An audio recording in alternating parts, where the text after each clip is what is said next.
Is the world on the brink of an armed conflict between the European Union, EU and China?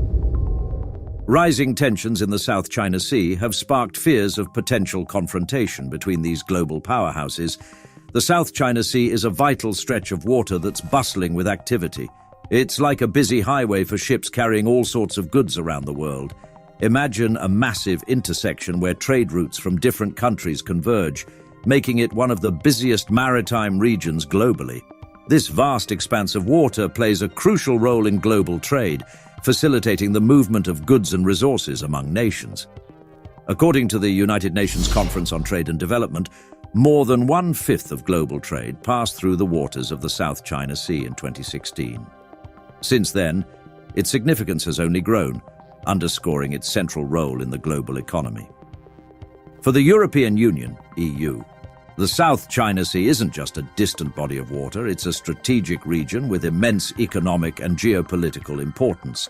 The EU, comprising countries like Germany, France, and the Netherlands, relies heavily on maritime trade routes passing through these waters. European exports, including cars, machinery, and luxury goods, traverse these tumultuous seas, bound for markets worldwide. Any disruption in the South China Sea could reverberate across the EU, jeopardizing supply chains and triggering economic repercussions on a significant scale. With such high stakes, it's no wonder that the EU is deeply invested in the stability and security of the region. But it's not just about economics for the EU. There's a normative dimension to its involvement in the South China Sea. The EU prides itself on upholding a rules-based international order, promoting international laws, equality among states, and human rights. Key to this framework is adherence to the United Nations Convention on the Law of the Sea, UNCLOS, and other international agreements governing maritime affairs. However, China's unilateral actions in the South China Sea, including the construction and militarization of artificial islands, challenge the principles that underpin the liberal international order. Such actions not only undermine established norms, but also pose a threat to regional stability and security. Furthermore, the EU sees itself as a guardian of global norms and values. By standing up against unilateral actions and advocating for multilateral solutions, the EU seeks to protect the integrity of international law and ensure that all states adhere to shared principles. It aims to prevent the normalization of aggressive behavior and maintain stability in the South China Sea and beyond. The EU's interest in the South China Sea is also shaped by its broader geopolitical strategy. As the region becomes increasingly pivotal in global affairs, the EU recognizes the need to engage proactively in shaping its future. With the rise of China and the shifting dynamics of power in the Indo-Pacific, the EU cannot afford to remain a passive observer. Instead, it must assert its influence and contribute to the development of a stable and rules-based order in the region. However, the EU's approach to the South China Sea is nuanced and pragmatic. Unlike some other actors, the EU does not seek to escalate tensions or militarize the region further. Instead, it emphasizes dialogue, diplomacy, and cooperation as the key pillars of its engagement strategy. By fostering dialogue among stakeholders and promoting confidence-building measures, the EU aims to reduce the risk of conflict and promote peaceful resolution of disputes in the South China Sea. Moreover, the EU recognizes the importance of working closely with regional partners to address common challenges and promote shared interests. In this regard, the Association of Southeast Asian Nations, ASEAN, plays a crucial role as a key regional actor. By strengthening its cooperation with ASEAN and other regional organizations, the EU seeks to enhance maritime security, promote sustainable development, and foster greater regional integration in the Indo-Pacific. One area where the EU can make a significant contribution is in capacity building and assistance to regional partners. By providing technical expertise, training, and support for maritime security initiatives, the EU can help build the capabilities of regional states to address common challenges effectively. This includes efforts to combat illegal fishing, enhance maritime surveillance, and strengthen law enforcement mechanisms in the South China Sea. At the same time, the EU recognizes the importance of engaging with China constructively on maritime issues. While the EU remains critical of China's assertive behavior in the South China Sea, it also acknowledges the need for dialogue and cooperation to manage tensions and prevent escalation.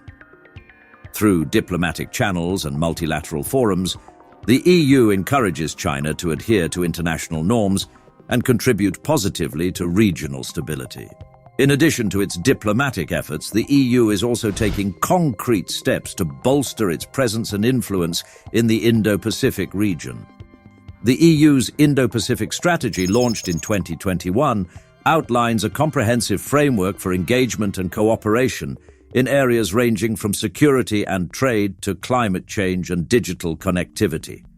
By deepening its partnerships with Indo-Pacific countries and supporting regional initiatives, the EU aims to promote peace, prosperity, and sustainability in the region. One of the key elements of the EU's Indo-Pacific strategy is its focus on building strategic partnerships with like-minded countries and organizations. By forging alliances based on shared values and interests, the EU seeks to amplify its influence and advance its strategic objectives in the region. This includes partnerships with countries such as Japan, Australia, India, and South Korea, as well as with regional organizations like ASEAN and the Pacific Islands Forum. Another important aspect of the EU's engagement in the Indo-Pacific is its emphasis on promoting connectivity and infrastructure development. Through initiatives such as the Global Gateway, the EU aims to support the development of sustainable and inclusive infrastructure projects that contribute to economic growth and regional integration. Investing in connectivity networks and digital infrastructure, the EU seeks to strengthen ties between Europe and the Indo-Pacific and facilitate trade, investment, and people-to-people exchanges. Overall, the EU's involvement in the South China Sea reflects its commitment to upholding international norms, promoting stability and advancing its strategic interests in the Indo-Pacific region. By engaging constructively with regional partners, fostering dialogue with China, and supporting initiatives for maritime security and sustainable development, the EU seeks to play a positive and proactive role in shaping the future of the region. As the South China Sea continues to be a focal point of geopolitical competition and strategic significance, the EU's engagement and leadership will be instrumental in navigating the complex challenges and opportunities that lie ahead. The South China Sea serves as a crucial conduit for global trade, resembling a bustling highway where goods and resources flow among nations. Its waters are essential for international commerce, facilitating the movement of goods on an unprecedented scale. By upholding international law, fostering dialogue, and building regional capacities, the EU and ASEAN can contribute to the maintenance of peace and stability in the Indo-Pacific region, ensuring a prosperous future for generations to come. Well, that's all for today's discussion on the intricate dynamics surrounding the South China Sea and the EU's role in the region. What are your thoughts on the matter? Feel free to share your insights in the comments below. Don't forget to hit the like button if you find this discussion insightful, and make sure to subscribe for more thought-provoking content.